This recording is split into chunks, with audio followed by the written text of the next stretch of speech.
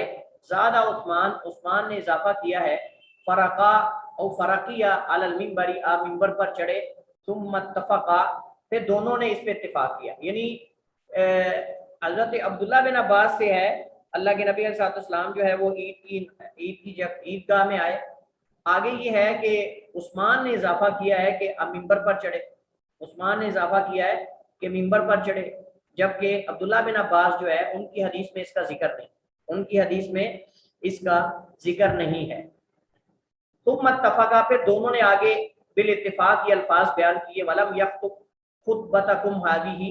اصل میں عمراء میں سے مدینہ کے امیر نے عبداللہ بن عباس کی طرف ایک بندے کو بھیجا کہ جاؤ عبداللہ بن عباس سے پوچھ کر آؤ کہ اللہ کے نبی جو ہے نماز استسقاء کیسے پڑھاتے, نماز استسقاء کیسے پڑھاتے. تو انہوں نے پھر بتایا, انہوں نے کہا کہ تمہاری طرح جو ہے اللہ کے نبی علیہ الصلوۃ والسلام جو ہے وہ نماز نہیں پڑھاتے تھے نماز استسقاء, کہ تم نماز استسقاء پڑھاتے ہو, دعا کرتے ہو, لیکن اس میں تضرع عاجزی انکساری دعا ہی نہیں ہوتی, دعا اس طرح نہیں ہوتی جس طرح اللہ کے نبی صلی اللہ علیہ وسلم نے دعا کی. یہ اصل مقصود ہے.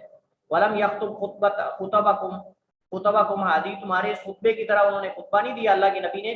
مطلب یہ کہ خطبے کے اندر آپ نے وعظ و نصیحت کرنے کے ساتھ ساتھ توبہ استغفار اللہ کا ذکر دعا بھی کی ہے, جبکہ تم یہ دعا نہیں کرتے. ولکن لم یزل فی الدعاء, اللہ کے نبی ہمیشہ رہے دعا کرتے, والتضرع اور عاجزی میں, والتکبیر اور اللہ تعالیٰ کی بڑائی بیان, گڑ گڑاتے رہے اللہ کے سامنے, دعا کرتے رہے اور اللہ کی بڑائی بیان کرتے رہے. ثم صلی رکعتین, پھر آپ نے 2 رکعت نماز پڑھائی, کما یصلی فی العید, جیسے کہ آپ عید کی نماز پڑھاتے تھے, کما یصلی فی العید, جیسے کہ آپ عید کی نماز پڑھاتے تھے. سنن ابی داؤد, ترمذی, نسائی میں, ابن ماجہ میں, اور حدیث صحیح ہے. اس حدیث سے پتہ چلتا ہے کہ ایک تو یہ پتہ چلتا ہے کہ نماز استسقاء کے لیے جب انسان نکلے تو تواضع کے ساتھ, عاجزی کے ساتھ, بھی گڑاتے ہوئے اور سادگی کے ساتھ نکلنا چاہیے. زیب و زینت اختیار نہیں کرنی چاہیے, سادہ بن کے نکلنا چاہیے اور فقیر بن کے نکلنا چاہیے. فقیر کا مطلب یہ نہیں کہ پھٹے پرانے کپڑے پہن لے, لیکن مطلب یہ کہ زیب و زینت جیسے عیدین کے اندر اور جمعے کے اندر اختیار کرنے کا حکم ہے ایسے اس کے اندر نہیں. اور اس کے اندر خطبہ ہوگا, لیکن خطبے کے اندر توبہ استغفار, دعا, تضرع, تکبیرات, اللہ تعالیٰ کی بڑائی بیان کرنا, یہ ساری چیزیں ہوں گی, خالی خطبہ نہیں ہوگا. اور جو حضرت عبداللہ بن عباس نے کہا نا کہ تمہارے خطبوں کی طرح خطبہ نہیں دیا, مطلب یہ کہ تم اس کے اندر دعا ہی نہیں کرتے, اس میں تضرع تکبیرات نہیں کہتے, وگرنہ خطبہ تو اللہ کے نبی نے دیا ہے نماز استسقاء کے اندر بھی. اور تیسری بات یہ ہے کہ یہ عیدین کی طرح نماز استسقاء ہو. نماز استسقاء کی قضا, جس سے امام کے ساتھ زائد تکبیریں رہ جائیں, اس نے امام کو قرات کے دوران پایا تو وہ تکبیر تحریمہ کہے گا اور بقیہ تکبیرات مکمل کر لے گا. اور بعض علماء نے کہا کہ فوت شدہ تکبیروں کی قضا نہیں دے گا, کیونکہ یہ ایک مسنون ذکر ہے جس کا مقام گزر چکا ہے, ایک مسنون ذکر ہے جس کا مقام گزر چکا ہے, اب اس کی قضا نہیں ہے. یہی موقف علامہ ابن عثیمین کا ہے. کیا نماز استسقاء بغیر جماعت کے پڑھی جا سکتی ہے؟ افضل یہی ہے کہ باجماعت ادا کی جائے, لیکن اگر کوئی انفرادی طور پہ پڑھنا چاہے تو کوئی حرج نہیں. نماز استسقاء کا نماز عیدین سے فرق کیا ہے؟ نمبر 1, عیدین میں 2 خطبے ہوتے ہیں, جبکہ نماز استسقاء میں صرف ایک ہی خطبہ ہے. نماز استسقاء میں خطبہ نماز سے پہلے ہے اور نماز بعد میں ہے, جبکہ عیدین کے اندر ہم نے پڑھا کہ نماز پہلے خطبہ بعد میں. بلکہ نماز استسقاء کے اندر پہلے اور بعد میں دونوں طرح جائز ہے, دونوں طرح کی حدیث ملتی ہیں. نماز استسقاء کے اندر خطبہ پہلے بھی ثابت ہے اللہ کے نبی سے, بعد میں بھی ثابت ہے, دونوں طرح کی حدیث ہیں, پہلے بھی ہو سکتا ہے بعد میں بھی ہو سکتا ہے. جبکہ عیدین کے اندر خطبہ بعد میں ہوگا، نماز پہلے ہوگا، یہ فرق ہے۔ نماز عیدین میں عید کے مسائل بیان کیے جاتے ہیں، جبکہ نماز استسقاء میں کثرت سے دعا اور استغفار کیا جاتا ہے، اللہ تعالیٰ سے توبہ کی جاتی ہے، کیونکہ جب قحط سالی پڑتی ہے، جب بارشیں آنا بند ہو جاتی ہیں، تو یہ گناہوں کی وجہ سے یا پھر جو ہے وہ اللہ تعالیٰ چاہتا ہے کہ بندے گڑ گڑائیں، اللہ کے سامنے توبہ استغفار کریں۔ نماز عیدین راجح قول کے مطابق نماز عیدین راجح قول کے مطابق واجب ہے، جبکہ استسقاء سنت ہے، یہ فرق ہے۔ نماز عیدین جیسے ہم نے پڑھا راجح قول کے مطابق فرض ہے، یہ الگ بات ہے کہ فرض کفایہ ہے یا فرض عین ہے، لیکن یہ واجب ہے، جبکہ نماز استسقاء جو ہے یہ سنت ہے، مطلق سنت ہے، مطلق سنت ہے۔ نماز استسقاء میں کرنے کے مسنون کام خضوع اور عاجزی اختیار کرتے ہوئے امام کے ساتھ کھلے میدان کی طرف نکلنا، امام اجتماعی دعا کروائے اور دعا کے دوران ہاتھ زیادہ اوپر اٹھائے اور اپنے ہاتھوں کا ظاہری حصہ آسمان کی طرف کر دے اور اپنی چادر کو پلٹے، اپنے ہاتھوں کا ظاہری حصہ آسمان کی طرف، اس طرح، یہ طریقہ ہے، یہ نماز استسقاء کے اندر طریقہ ہے۔ ایسے نہیں بلکہ نماز استسقاء کے اندر ہاتھ الٹے کیے جائیں گے، اور یہ حکمت اس میں کیا ہے؟ حکمت یہ اچھا فعل لینا ہے، اچھا فعل لینا ہے۔ اچھا فعل لینے سے مراد یہ ہے کہ جیسے ہاتھوں کو پلٹ کر اس طرح سے اس طرح کر دیا گیا ہے، اللہ ایسے ہماری حالت کو بھی پلٹ دے، ایسے ہماری حالت کو بھی خشک سالی سے جو ہے وہ بارشوں میں بدل دے، اور خشکی کو ہریالی میں بدل دے، سبزے میں بدل دے، جو زمین بنجر ہو چکی اسے زرخیز کر دے۔ اور چادر پلٹنے میں بھی حکمت یہی ہے، جیسا کہ آگے ہم ذکر کریں گے۔ چادر پلٹنے کا طریقہ یہ ہے کہ اس کے دائیں طرف والے حصے کو بائیں طرف کرے اور بائیں والے کو دائیں طرف، اور بعض نے کہا کہ اوپر والے حصے کو نیچے کر لے اور نیچے والے کو اوپر کر لے، یعنی چادر ایسے اگر ایسے ڈالی ہوئی ہے تو چادر کا اس طرح والا حصہ ادھر کر لے، اس طرح والا ادھر کر لے۔ بعض علماء کہتے ہیں کہ اس طرح بھی پلٹ لے، چادر کے کنارے بدل لے، ادھر والا کنارہ جو پہلے ادھر تھا اس کو ادھر کر لے اور ادھر والے کو ادھر کر لے، اور ساتھ چادر کا رخ بھی پلٹ لے، چادر کا رخ بھی پلٹ لے، نیچے والا حصہ اوپر کر لے اور اوپر والا حصہ نیچے کر لے۔ اچھا، اس میں حکمت کیا ہے؟ حکمت یہ اس میں اچھا فعل لینا، اچھا فعل لینا ہے کہ اللہ تعالیٰ اس قحط سالی اور بدحالی کو حیالی اور خوشحالی میں بدل دے۔ چادر پلٹنے کا وقت کیا ہے؟ دوران خطبہ، جب قبلہ رخ ہو کر دعا کرنے لگے، یعنی جب خطبہ دینے کے بعد خطیب جو ہے وہ قبلہ رخ ہو کر دعا کرنے لگے گا، تو خطبے سے اترنے کے بعد دعا کرنے سے پہلے چادر پلٹے گا، پھر دعا کرے گا۔ تمبی، بغیر نماز کے بھی بارش کی اجتماعی دعا کی جا سکتی۔ تو استسقاء کے دو طریقے ہیں، ایک نماز پڑھ کے استسقاء یعنی بارش طلب کرنا، اور دوسرا بغیر نماز پڑھے اجتماعی دعا بھی کی جا سکتی ہے۔ آپ باہر میدان میں نکل جائیں اور باہر نماز عید کی جگہ پر آپ اکٹھے ہو جائیں اور وہاں آپ صرف دعا کر دیں تو یہ بھی ثابت ہے۔ 2 رکعت نماز استسقاء پڑھ کے پھر آپ دعا کر لیں تو بھی ٹھیک ہے، یا پھر خالی اجتماعی دعا کر لیں اکٹھے ہو کر تو بھی ٹھیک ہے، دونوں طریقے صحیح ہیں۔ تو استسقاء کی 2 صورتیں، استسقاء کی 2 صورتیں، ایک خالی اجتماعی دعا کر کے اجتماعی، اور دوسرا یہ ہے کہ 2 رکعت نماز پڑھ کے عیدین کی طرح، اس کے بعد جو ہے وہ خطبہ پہلے یا بعد میں، اس کے بعد جو ہے وہ دعا کی جائے۔ حضرت انس بن مالک رضی اللہ تعالیٰ عنہ روایت فرماتے ہیں ان رجلا دخل المسجد یوم الجمعہ، ایک بندہ جو ہے وہ جمعہ کے دن مسجد میں داخل ہوا، یوم جمعہ، جمعہ کے دن، من باب، دروازے کے پاس سے یا دروازے سے، کان نحو دار القضاء، جو دار القضاء والی سائڈ پہ تھا۔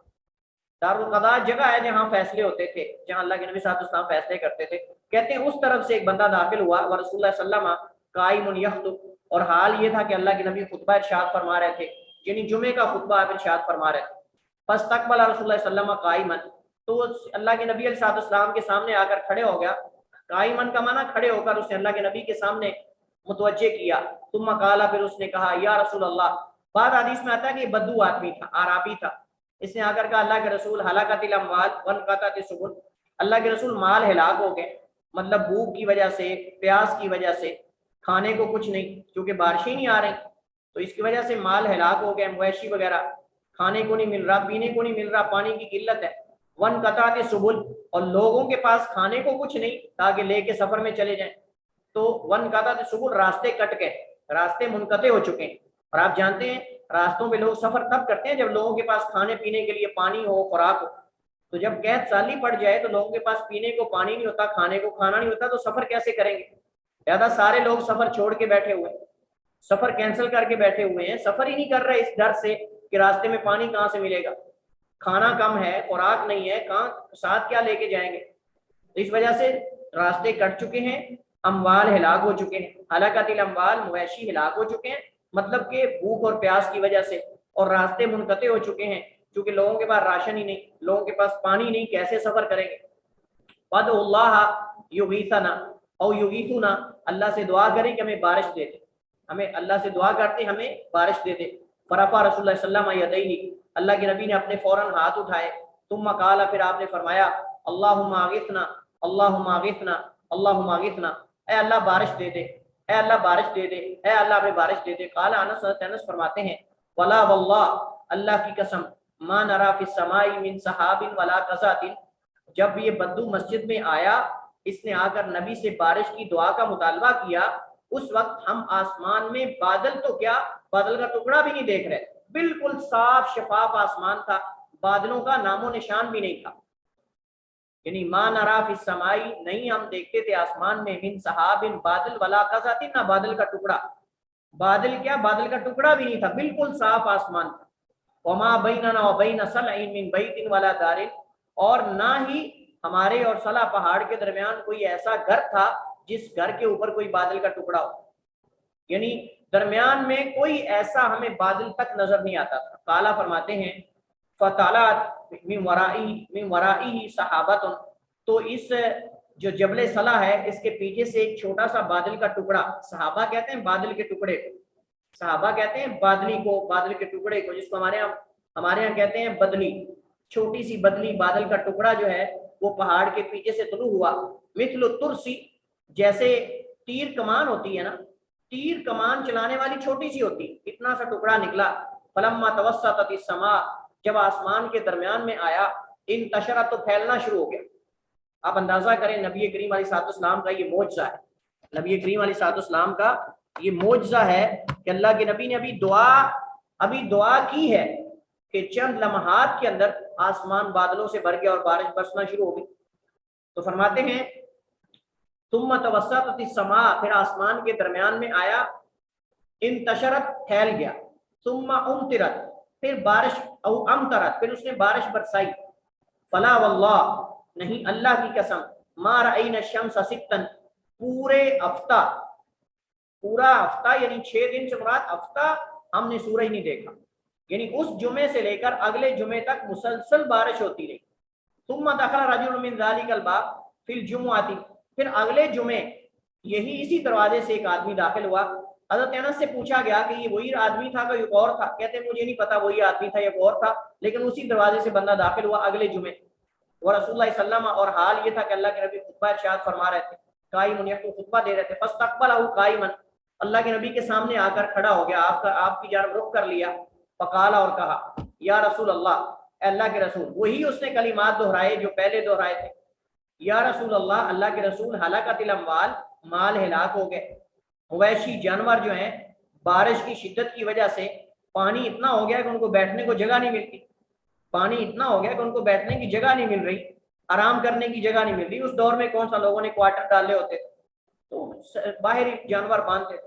اللہ کے رسول مویشی ہلاک ہو رہے، وانقطعت السبل، اور راستے منقطع ہو چکے ہیں کثرت بارشوں کی وجہ سے، اب کوئی سفر ہی نہیں کر رہا ڈرتا ہوا، پتہ نہیں راستے میں کتنی بارش ہو رہی۔ اللہ کے رسول سفر منقطع ہو چکے ہیں، اس راستے کٹ چکے ہیں، مویشی مر رہے ہیں۔ فَادْعُوا اللَّهَ يُمْسِكَهَا عَنَّا، اللہ سے دعا کر دو کہ ہم سے بارش کو لے جائے، اب بارش کی ہمیں ضرورت نہیں رہی، اب دعا کرو کہ اللہ اس کو روک دے۔